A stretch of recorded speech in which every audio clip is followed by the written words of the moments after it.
Okay, everyone, this is chapter 8, overview. There we go. This chapter focuses on race and ethnicity in the United States. And this is, I think, one of the more important chapters of the course, simply because of what's been going on within the last year and into this year regarding race and ethnicity, how we think about race and ethnicity, and how we interact with others based upon how we perceive them according to race and ethnicity. So let's get started with a few concepts. First off, race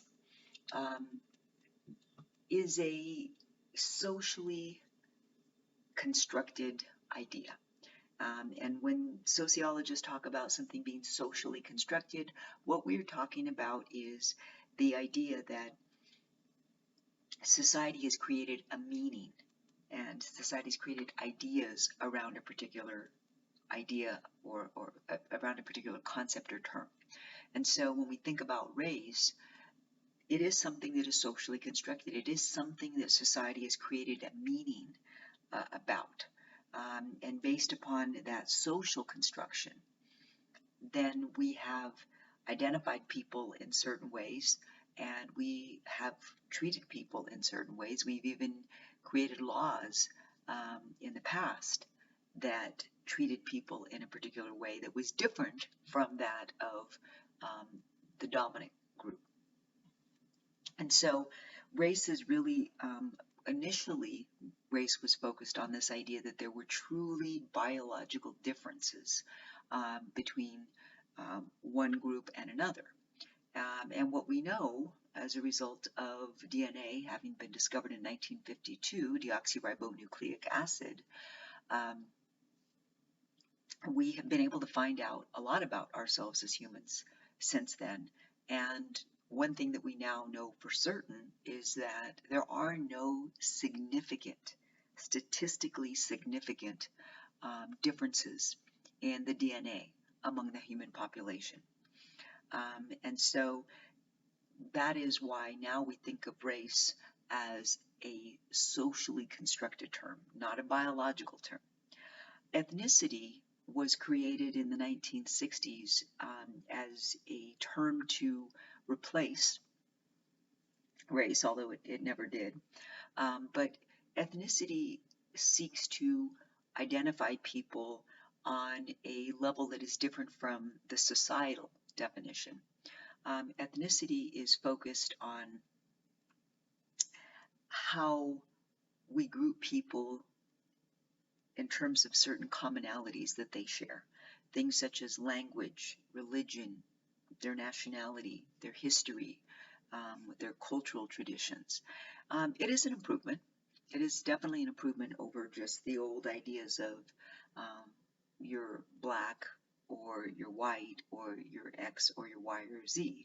And for this reason, for example, if you were to ask about my race, and you've seen me in videos, you see that I am a person of color.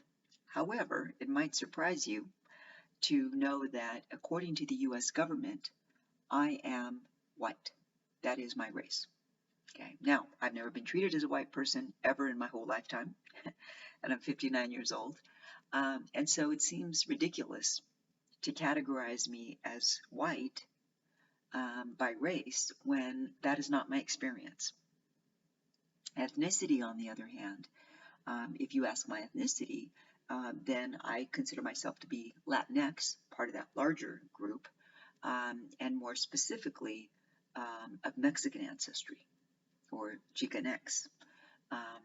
So I do think that ethnicity is an improvement over race, because I certainly don't identify by the race that the US government assigns to me. One thing to keep in mind, of course, is that societies always change. And to me, that's one of the fascinating things about sociology, is that since I study societies, they're always changing. And so there's always something new to teach. There's always something new to study. Unlike, say, history or, I don't know, history. Well, history seems pretty good because history just doesn't change, right? Unless you change history or unless there's new evidence that someone discovers.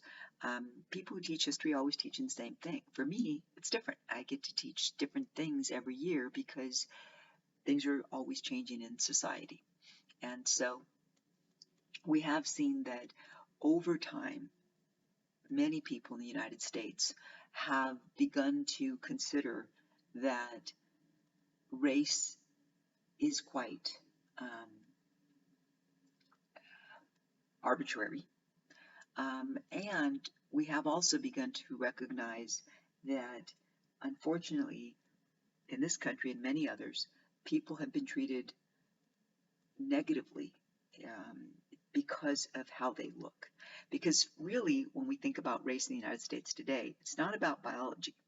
It's really about how does a person look? It's based on physicality. That's why the US government says that I'm white by race, because if you got to put me into a category, I don't really look as much like a person who is of African ancestry, African American ancestry.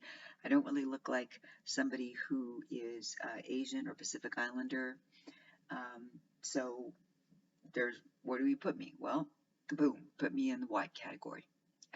So race is not very useful to me. I try not to use it all that much. And of course, some people are able to either downplay,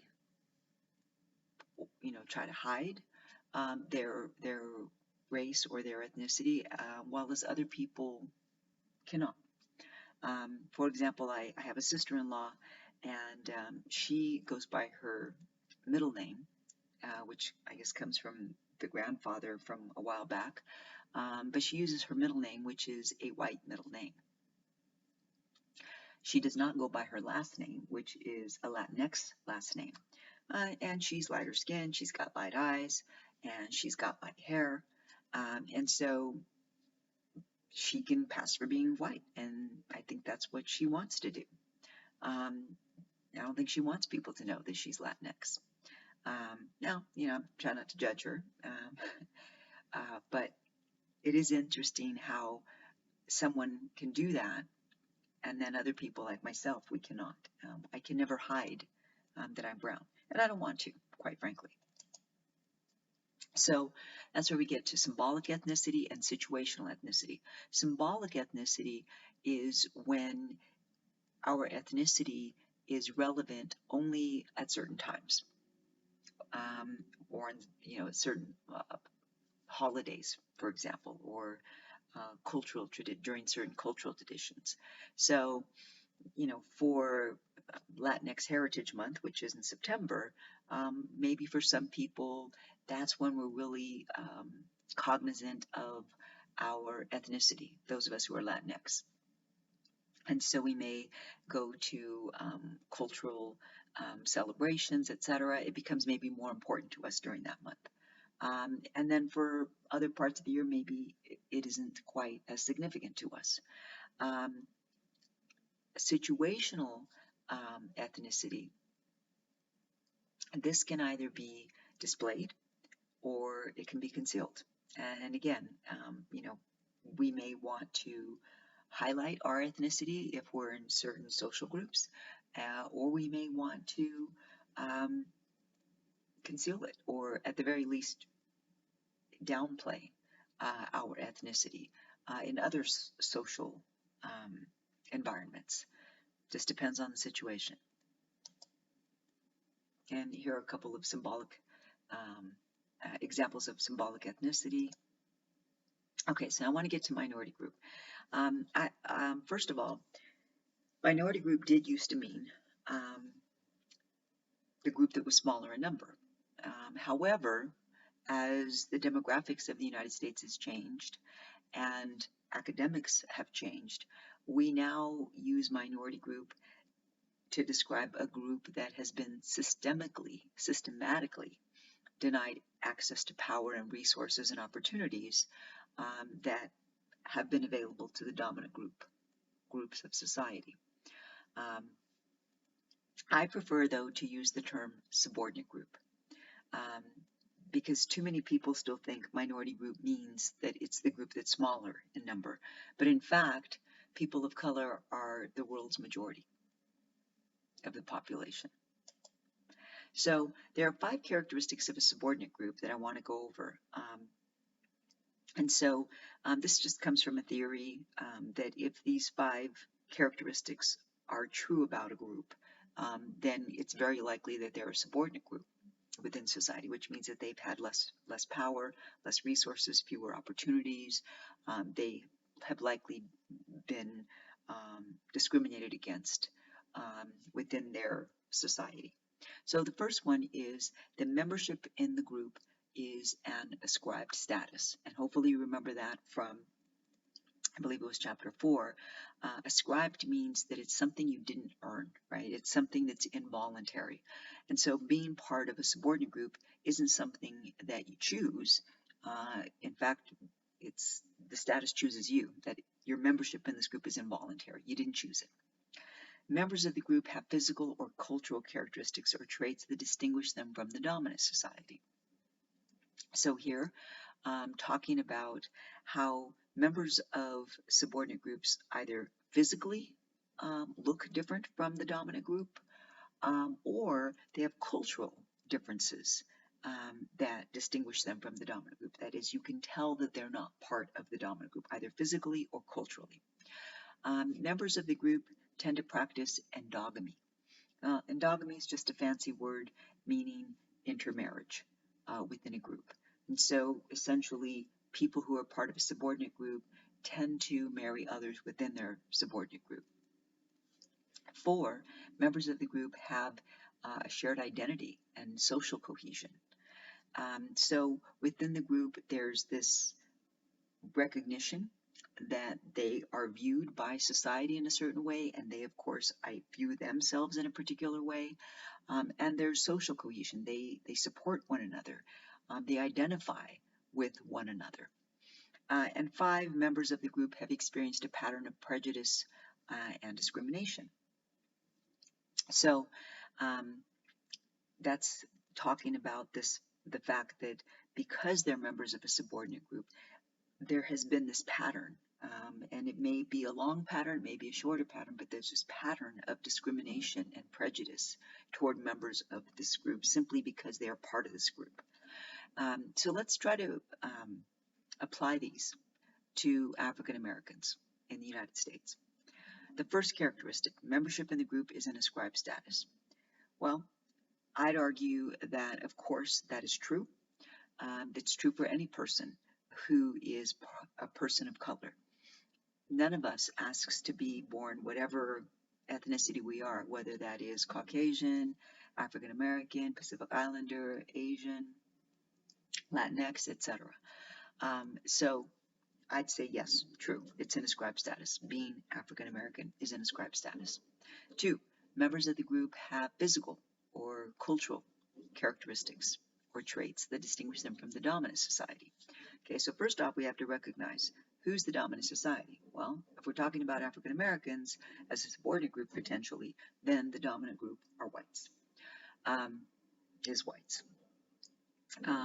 So physically, do African Americans look differently from whites? Sure. Skin color, typically, hair type, typically, facial features, typically. So yes, we see some physical differences. Are there cultural differences? Again, I'd argue yes. Culturally, African Americans tend to practice religion differently than Caucasians do or whites do. African American Baptist Church versus a white Baptist church, 2 very, very different experiences. At least from my experience, they are 2 different experiences.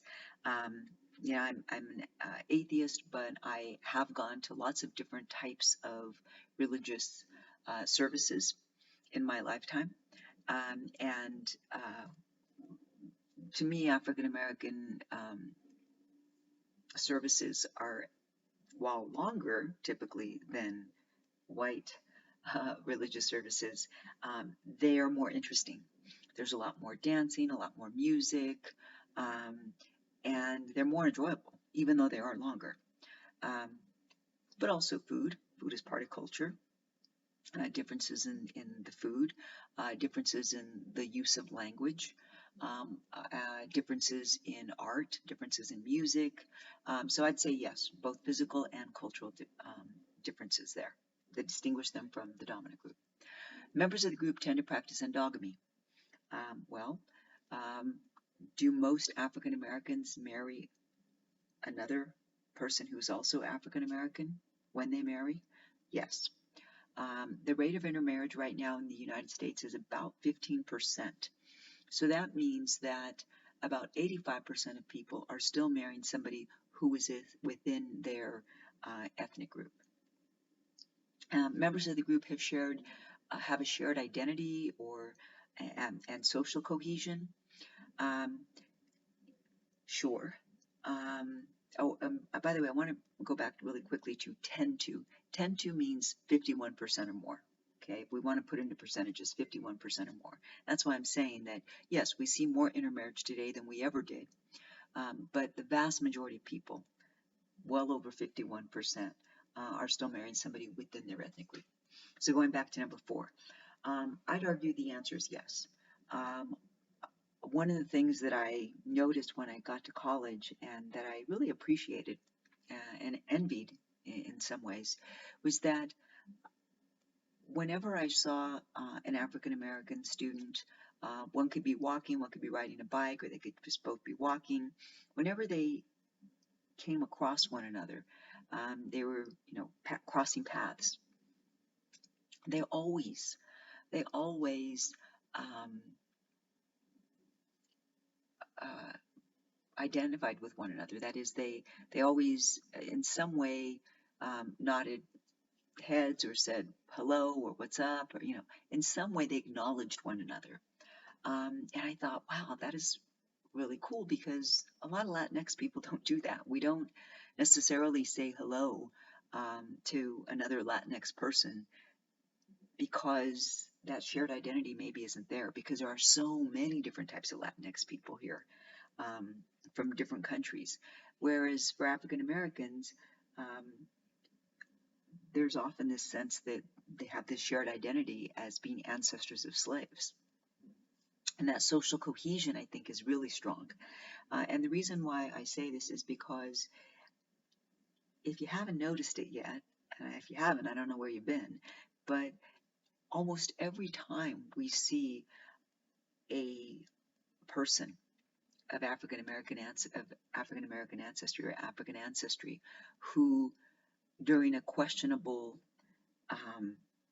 interaction with a law enforcement officer or officers, that ends in a really bad way, meaning that either the person is badly beaten or unfortunately even is killed by law enforcement.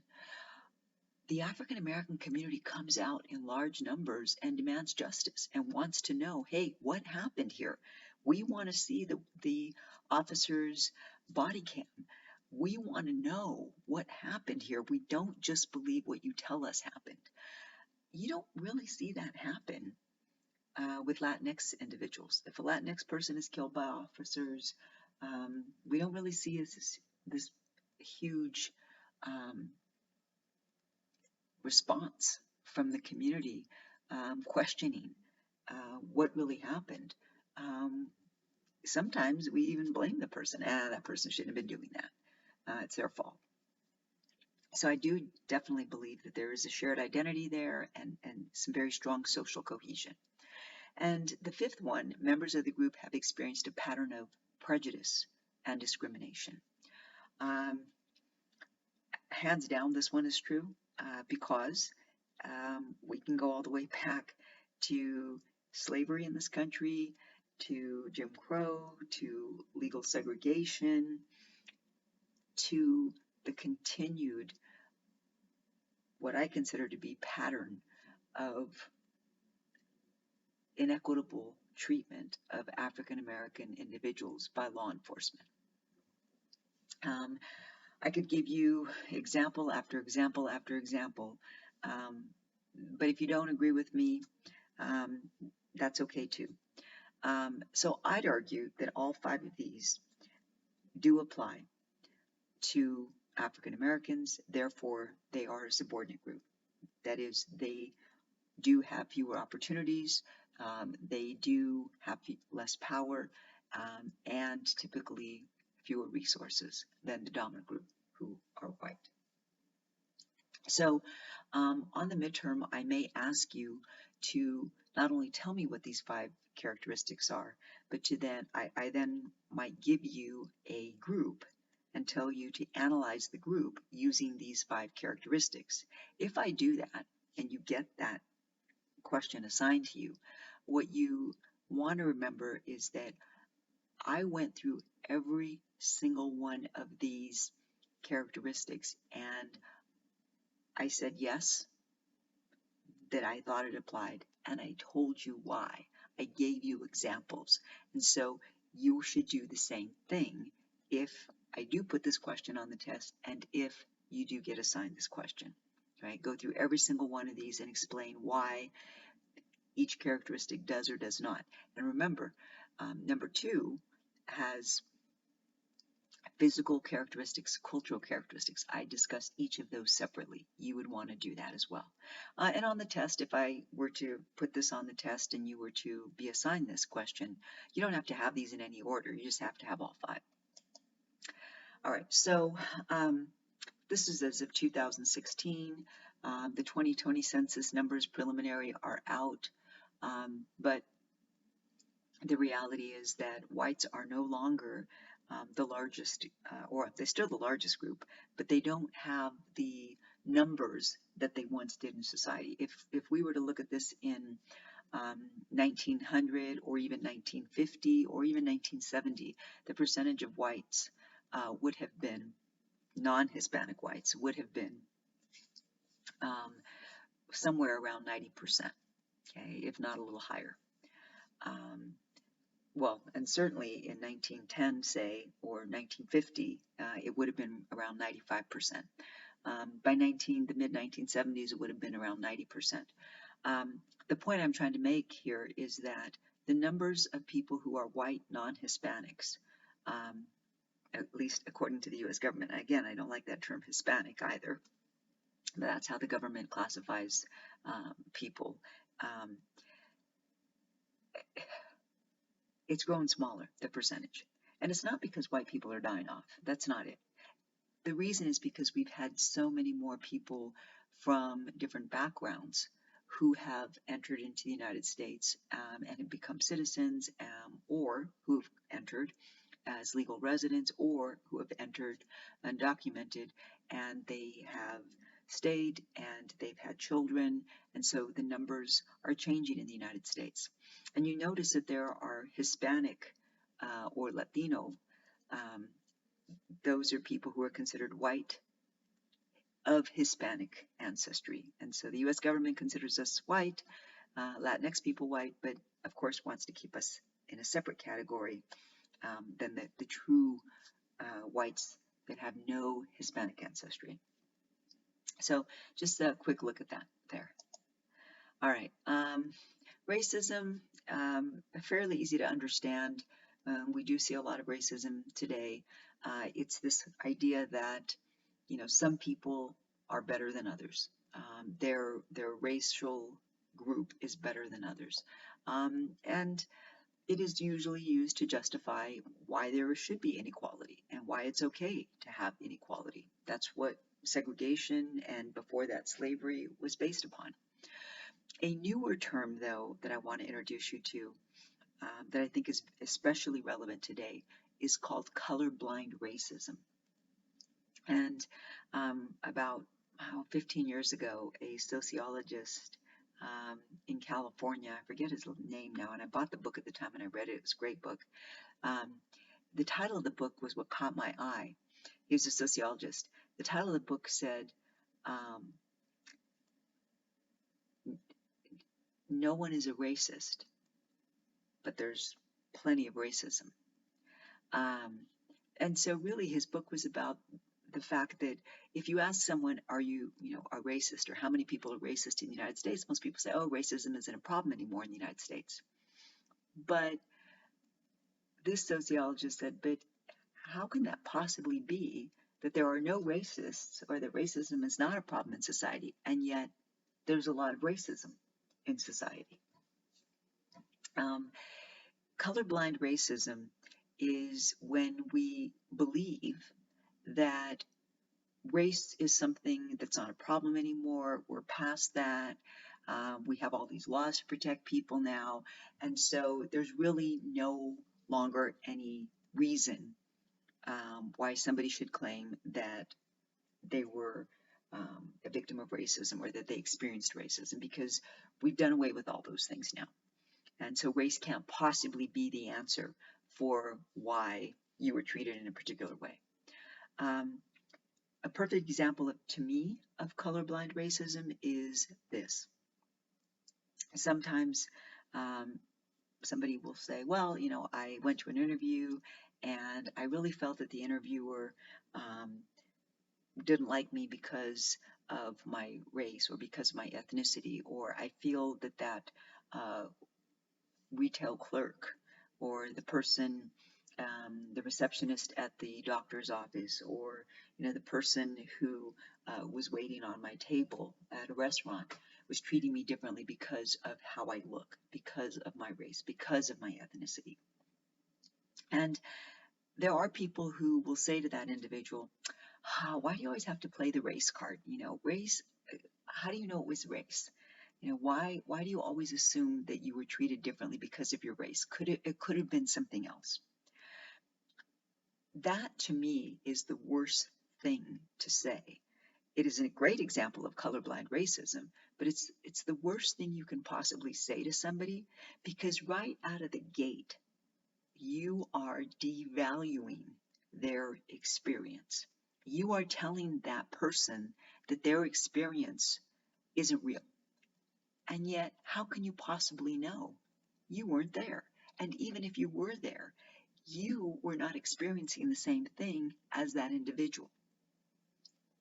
Remember, just because we're in the same social environment and we hear the same thing, that doesn't mean that we perceive it in the same way. And so I encourage all of you to listen when somebody's telling you about their experience, and take it at face value. Don't judge it. Just listen and accept that that is that individual's experience. That's one of the best ways that you can counter colorblind racism. So now we're going to focus on prejudice and discrimination. Prejudice is how we think, right? Discrimination is how we act. So prejudice is typically this broad generalization that we have about people who are part of a certain group, or who we believe to be part of a particular group. And as I said, it's a broad overgeneralization. So we apply it to everybody in that group. And people who harbor these prejudices, who have these prejudices, they typically are unwilling or unable to see that that's not true of everybody in the group. And part of the reason for this is this difficulty in changing people's prejudices is because, as I said, these are broad overgeneralizations. And so, is it true that some Latinx people might be lazy? Sure, it's true. Is it true that some African Americans might be lazy? Sure, it's true. The problem is that we tend to have selective perception. And selective perception is a term that social psychologists use to describe that we only see what we want to see, we only hear what we want to hear. The reality is this: are there lazy people of all ethnicities? Sure. But if you're only looking for people who exhibit this laziness within a group, that you believe that to be true of, then that's all you're going to see. You're not going to see all those other people who do not fit that description. Okay? And so, unfortunately, prejudice is alive and well. I would say throughout the world, not just in the United States, throughout the world. It's true. People believe these broad overgeneralizations about others. And we tend to believe them even when we don't know many people in this group, which is the scary thing. Discrimination, this is how we act. Once we have these prejudices, then what we tend to do is we tend to act on them. That is, because we believe that somebody is this way, X way, then we treat that person as though they are going to act in the X way, or that they are the X way. And that can often mean that we're treating them unequally. We're treating them unfairly because we believe them to have certain behaviors or characteristics. So here's a quick example. Jim Crow laws, segregation, were based on a prejudice. What was that prejudice? Well, it started with slavery and the idea that whites had that people of African ancestry were subhuman, less than human, that they were not intelligent, that they were not capable or worthy of being taught to read and write, of getting an education. The belief was these are people, the whole group, these are people who are built for labor. That's what they're good at. And it's okay then to treat them in these very negative ways. Then, once slaves were freed, that prejudice was still there. So what happened? Well, now what happened was all these local practices, Jim Crow, were put into place, thereby keeping former slaves at a disadvantage. And then these practices began to be legalized. So then we had segregation, lawful discrimination. And the Supreme Court upheld it in the Plessy versus Ferguson decision of 1896. And so we had legal, lawful discrimination in the United States for 58 years until it was struck down in 1954 in the Brown versus Board of Education decision. But just because we can change laws, that doesn't mean we can change how people think and how people feel. We can legislate behavior. We cannot legislate how people think and how people feel. That takes a lot longer. It's not as easy as passing a law, unfortunately. I want to focus on individual discrimination and institutional discrimination. Individual discrimination is pretty easy to understand. It's what one person does against another person, right? One person discriminates against another person. So let's say there's an individual who owns a duplex, and that person has a unit for rent, and that owner advertises it, but say somebody who comes who's purple or orange or yellow or green, that person comes to look at the apartment, and this owner says, oh, you know what, I just rented it before you stopped by to look at the place. I'm sorry, it's not available. That's individual discrimination, because even though that's not true, that green or orange or purple person doesn't know that.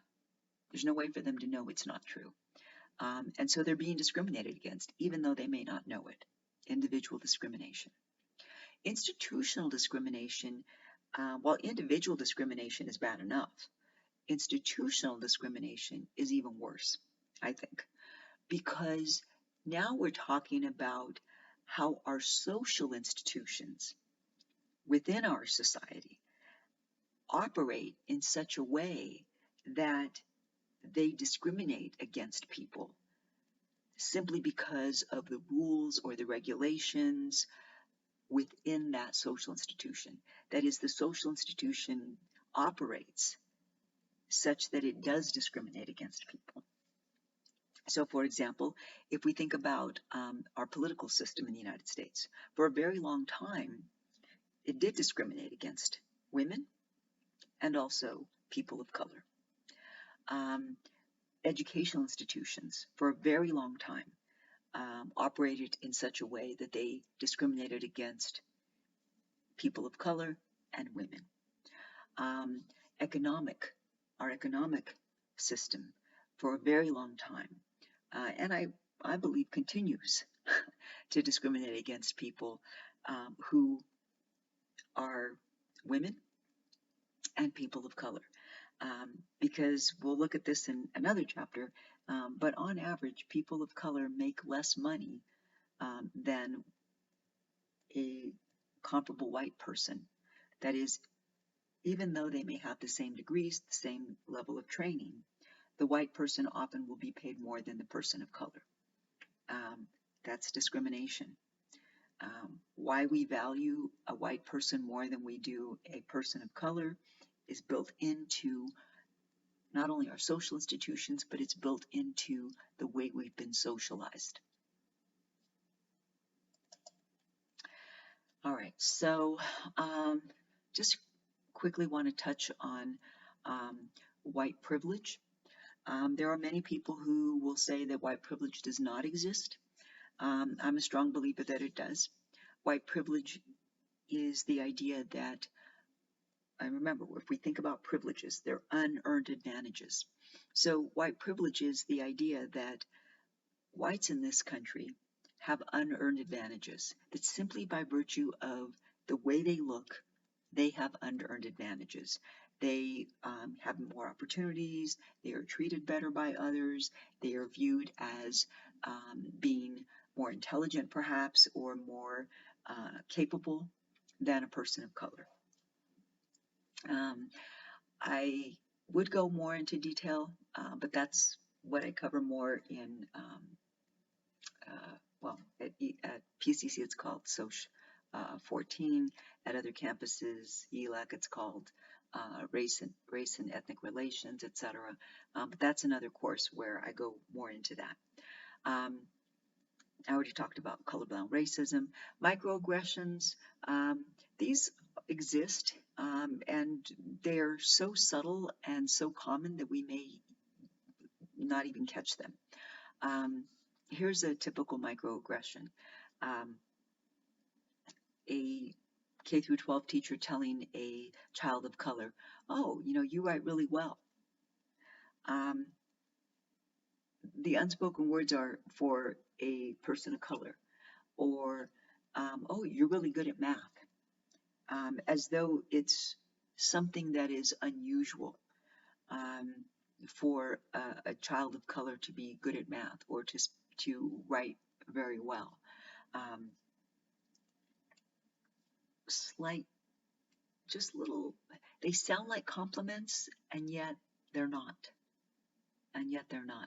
Or, oh, here's one that I hear frequently. This one is alive and well, for sure. "Oh, you're really pretty." As though an African American woman can't be really pretty, or a Latinx woman can't be really pretty, or "Oh, I really like your hair."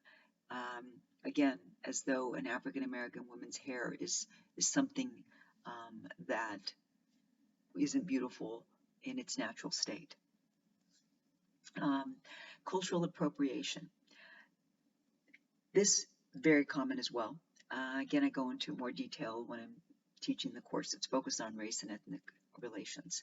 But very quickly, cultural appropriation is when whites adopt certain parts of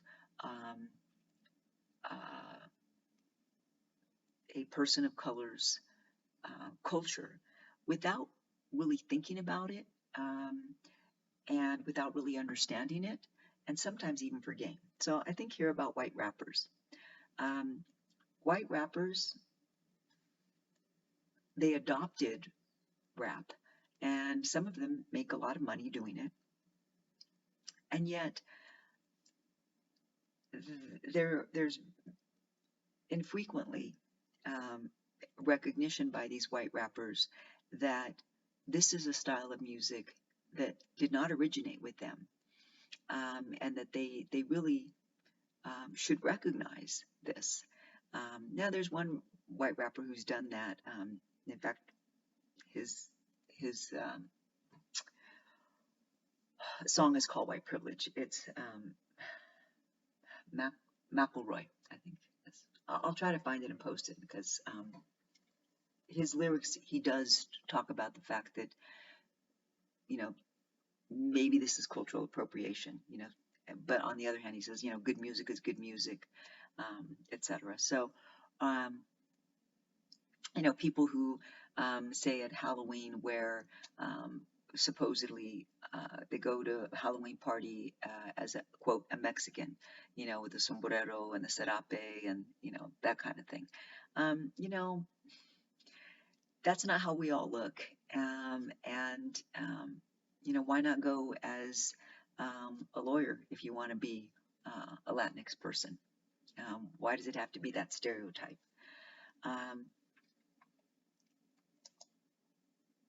All right, so where I really want to focus now on to finish up is the three perspectives. So structural functionalism. Remember that functionalist theorists are always looking at if there's something that exists in society, exists for a reason, there's got to be some kind of a benefit or a function. So for functionalist theorists, they believe that people in putting people into groups or having people identify in groups is helpful because people then identify with one another, that social cohesion develops, they identify and support one another, and that makes them feel unified. It gives them a sense of belonging, and that's a positive thing.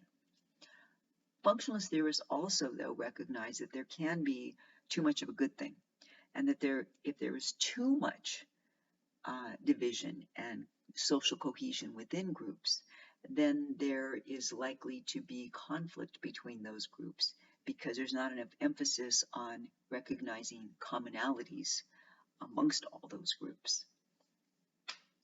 So there's their idea. Conflict theory. Remember that conflict theory is focused on who has power and resources and how do they use those power and resources to maintain their superiority over others. So if we're thinking race and ethnicity, for sure conflict theory focuses on how in this country whites have used their power and their resources and their privileges and opportunities to try to maintain their advantages. And it's only been through the demand by people who are not part of the dominant group that has caused change. What I mean by that is the Civil Rights Act of 1964 did not get passed, nor did the Voting Rights Act of 1965. Those things did not get passed without people of color marching and protesting and demanding that things change. The same thing is true of even the abolition of slavery. There were some people who were early on recognizing, particularly in the North, that it was morally wrong to treat others as property, other humans as property. And so they supported those individuals who were free African Americans and those who were enslaved. Those whites supported those individuals in their struggles to maintain the Underground Railroad and to push for laws that would change that and make slavery illegal. The reality is this: very few people who have power and resources and wealth want to share it. There are a few who are willing to do that, but we generally have to help them to understand that it's in everyone's best interests if we have more equity in society. Because when we have less equity, what we tend to have is social instability. And I think that is what we're seeing right now in the United States, is that there's this struggle right now for people who have power, who want to maintain their power. And so we're seeing Republican controlled states and Republican legislatures in those states trying as much as they can to make it, in my view, more difficult to go out and vote, because they recognize when people of color, when people who've been historically marginalized go out and vote, they don't win. And so in some states, for example, it's a misdemeanor. They've passed laws. I think the first one who did this was Georgia, or maybe it was Alabama. It's a misdemeanor for anyone to give someone who's standing in line to vote food or water. Okay. Now, to me, that makes no sense. Why would you want to make it a misdemeanor for someone to give out water to people who are standing in line, particularly if it's a hot day, or to give out snacks to people if they're standing in line for hours to vote? That doesn't make any sense to me. Why would you make it illegal to vote on a Sunday? That doesn't make any sense to me. That's a day off for many people. Why would you want to make it illegal to vote in those states on a Sunday? Well, one reason may be that in many southern states, that's a day that typically African Americans will vote. Why? Because at some African American churches, there will be a polling place on Sunday. And so after you go to church, you can just walk over to the polling place and vote. Or some African American churches will, after service, have vans that will shuttle people over to a polling place and then shuttle them back to the church. And so the only reason that I can possibly think as to why you'd want to make some of these things illegal is because you're trying to make it more difficult for people to vote. Why? Because if these people don't vote, then maybe you'll win the next election.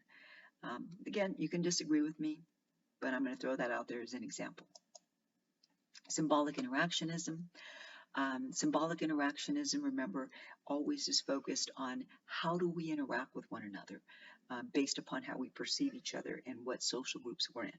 So for symbolic interactionist theorists, they are very focused on how do race and ethnicity and social class and gender, how do all these things that are a part of a person's identity, how do all those things, this intersectionality of their characteristics or traits, how does that affect or influence how they experience this society? And how do others treat someone based upon their intersectionality? And race and ethnicity, these are things that typically, for a lot of us, not all, but for many people of color, we cannot hide that. We cannot conceal it. There are some who can, but for many of us, we can't. And so it's probably the thing that people see first and foremost, if not our gender, or at least the perceived societal idea of our gender. And so how does all of these characteristics or traits, how are they all intertwined such that our experiences, our opportunities, our resources, our access even to healthcare and education, and where we live, how is that all influenced? So that's it for chapter 8.